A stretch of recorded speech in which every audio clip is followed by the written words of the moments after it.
Hello दोस्तों, आप लोगों को मेरा सादर प्रणाम। कैसे हैं आप लोग? आज की हमारी कहानी है नवरात्रि में दुर्गा माता की कथा। अगर आपको हमारी कहानी पसंद आए तो प्लीज़ आप हमारे चैनल को सब्सक्राइब ज़रूर करना। एक समय की बात है, एक शहर में मनोहर नाम का सेठ रहता था। उसकी एक बेटी थी। बेटी के जन्म के समय उनकी पत्नी सुमति का देहांत हो गया। सेठ मनोहर ने दूसरी शादी कर ली। सौतेली माँ छोटी सी बेटी का ध्यान नहीं रखती। जब सीमा छोटी थी तभी उसकी नानी उसे अपने साथ ले आई। सीमा का पालन पोषण नाना नानी के यहाँ हुआ। सीमा बचपन से ही नानी के किए कार्यों को बड़े ही ध्यान से देखती थी। अपनी उम्र के अनुसार अपनी नानी को सहयोग प्रदान करती थी। उसकी नानी सुबह उठकर घर साफ करती, फिर नहा धोकर पूजा पाठ करती तो सीमा भी उनके साथ मदद करती और ताली बजाकर दुर्गा माँ की पूजा करती। एक दिन नानी पूड़ी बना रही थी तो सीमा ने गंदे हाथों से भोजन को लेकर खा लिया। नानी ने सीमा को प्रेम से बताया कि खाने को हमेशा साफ बर्तनों में ही बनाना चाहिए तथा बनाए हुए खाने को सबसे पहले भगवान को भोग लगाना चाहिए, जिससे घर हमेशा धन धान्य से भरा रहता है और भगवान को अर्पित किया खाना खाने से शरीर को बीमारियां भी नहीं लगती। सीमा ने कहा, मैं आपकी कही बात को याद रखूंगी। जब नानी खाना बना रही होती तो सीमा पहले भगवान की थाली परोसती और भोग लगा आती थी। जब भोग लगाकर खाना उसने खाया तो उसे बहुत स्वादिष्ट लगा।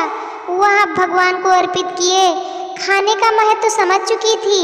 एक दिन सीमा अपनी नानी के साथ माता रानी के मंदिर जा रही थी। नानी अपने साथ लड्डू बनाकर ले जा रही थी। खाने में ढेर सारी पूड़ियाँ और सूखी सब्जी बनाकर भी ले जा रही थी। सीमा आश्चर्य से बोली, नानी, हम लोग तो इतना खाना नहीं खा सकेंगे, आप इतने खाने का क्या करोगी? नानी ने कहा, धैर्य रखो, तुम्हें मंदिर में अपने सभी प्रश्नों के उत्तर मिल जाएंगे। सीमा जब मंदिर गई तो मंदिर के बाहर कई गरीब असहाय लोग बैठे थे जो कार्य करने में असमर्थ थे। भगवान की पूजा करने के बाद नानी ने सब लोगों को लड्डू और खाना वितरित किया।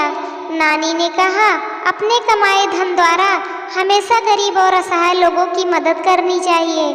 जो लोग धन को सिर्फ अपनी भौतिक सुख सुविधाओं को पाने के लिए खर्च करते हैं वह सुखी नहीं रहते। उस घर में धीरे धीरे दरिद्रता आने लगती है और परिवार में झगड़े होने लगते हैं। सीमा को नानी की बात समझ आ चुकी थी। सीमा नानी के साथ घर आ गई। नानी हमेशा ही दरवाजे पर आए गरीब को प्रेम से भोजन कराती और कभी कभी वस्त्र और धन का दान भी करती रहती। सीमा अब काफी बड़ी हो चुकी थी। सीमा की नानी ने उसकी शादी एक नौकरी करने वाले अमीर लड़के से कर दी। सीमा खुशी खुशी ससुराल चली गई, लेकिन ससुराल में लोगों के पास पैसा तो था लेकिन संस्कार नहीं थे। वह लोग दरवाजे पर आए हुए गरीब असहाय की मदद नहीं करते और उन्हें भला बुरा चोर बोलकर बेइज्जत करते। एक दिन एक बूढ़ी भूखी औरत सीमा से बोली, मुझे खाना दे दो। सीमा खाना लेने अंदर गई। सीमा की सास बोली, हम ऐसे चोरों को खाना नहीं देते और सीमा को बोला, तुम वाकई गंवार हो। सीमा को बहुत दुख हुआ। सीमा ने गरीब औरत से आकर माफी मांग ली। सीमा ने जब अपने पति से कहा कि हर गरीब चोर नहीं होता, हमें असहाय लोगों को खाना देकर मदद करनी चाहिए, तो वह अभी खिल्ली उड़ाकर चला गया। जब सीमा मंदिर जाती तो जो भी उससे बन पड़ता वह चुपचाप जाकर गरीबों को दान कराती। कुछ दिन बाद एक दिन अचानक सीमा के पति की नौकरी छूट गई। अब वह रोज सुबह नई नौकरी की तलाश में जाता, लेकिन उसे कहीं भी नौकरी नहीं मिल रही थी। इधर घर खर्च में धीरे धीरे सारा पैसा खर्च हो रहा था, तो उसने अपने रिश्तेदारों से मदद लेनी चाहिए, पर किसी ने मदद नहीं की। उसकी स्थिति भी एक भिखारी की तरह हो रही थी। अब वह बहुत दुखी था। अब उसे भीख मांगने वालों की स्थिति समझ में आ गई थी।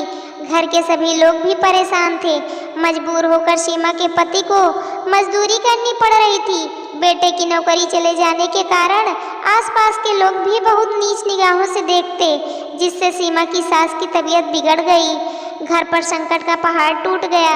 एक दिन सीमा ने कहा, चलो मंदिर जाकर अपने कष्टों को दूर करने के लिए माँ से प्रार्थना करते हैं। माँ बहुत दयालु होती हैं, सच्चे मन से की प्रार्थना को जरूर सुनती हैं। सीमा के पति ने गरीबों के लिए आज सीमा के साथ मिलकर खाना बनाया। उसे अपनी सोच पर बहुत ही पछतावा हो रहा था और मंदिर जाकर सभी को पूजा कर खाना खिलाया। सभी उसे आशीर्वाद दे रहे थे। आज उसे सही मायने में धन का उपयोग समझ में आ गया। अब सीमा का पति रोज शाम महात्माओं के चरण छूकर आशीर्वाद लेता। एक दिन एक महात्मा ने कहा, तेरे पापों का नाश हो, तेरा कल्याण होगा। अब सीमा के पति को परोपकार, दया और दान का महत्व पता चल गया था। कुछ दिन के बाद सीमा के पति को एक अच्छी नौकरी मिल गई। पति खुशी खुशी अपने धन का उपयोग असहायों की सेवा में करता था और अपनी पत्नी सीमा का आदर सम्मान करने लगा। दोस्तों, हमेशा गरीब और असहाय लोगों की मदद करनी चाहिए। घर आए संत महात्मा का अपमान नहीं करना चाहिए। जितना हो सके उतना दान पुण्य करना चाहिए। प्रेम से बोलो जय माता दी। कमेंट में माँ दुर्गा अवश्य लिखना। दोस्तों, आप लोगों को यह कहानी कैसे लगी, आप लोग कमेंट करके ज़रूर बताना। वीडियो को लाइक करना, शेयर करना। वीडियो को अंत तक देखने के लिए आप लोगों का तहे दिल से धन्यवाद।